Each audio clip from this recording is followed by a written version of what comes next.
In order to effectively explore pathways to peace, we need to examine peace in a paradigm that identifies the components of peace as a continuum. And rather than viewing peace as an absence of conflict and setting unrealistic expectations, we need to focus on the capacity to resolve conflict and soberly determine if two entities are really ready to undergo a peacemaking process, and then find common ground to set goals and build a peacemaking strategy. Ultimately, the capacity for conflict resolution occurs when both entities realize that there is greater benefit to resolution than continuing in conflict. We do not resolve conflict by merely dealing with the symptoms.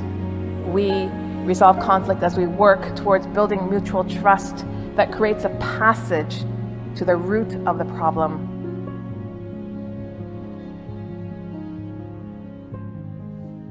Peace is ever moving and ever evolving because at some point, even after conflict is resolved, another will eventually pop up.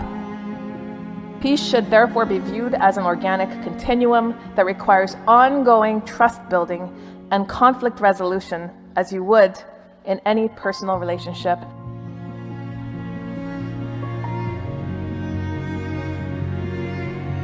Trust is a delicate matter, and if there's any time that political agendas and selfish ambitions need to be set aside, it is in the peacemaking process.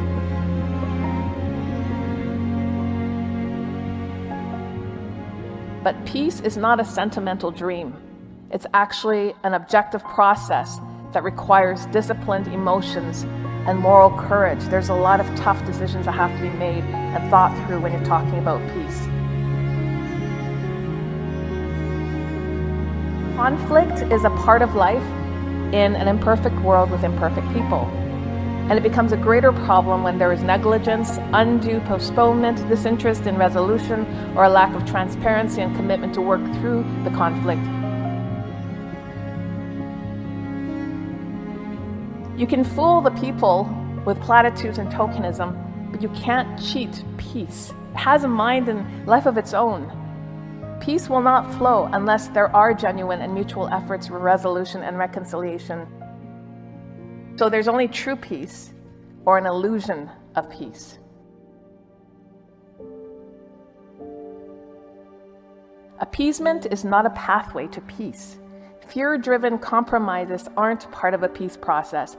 Appeasement often hampers a true resolution process from taking place because it reinforces aggressive behavior. And as long as aggression produces beneficial outcomes for the aggressor, there is no urgency for aggression to stop.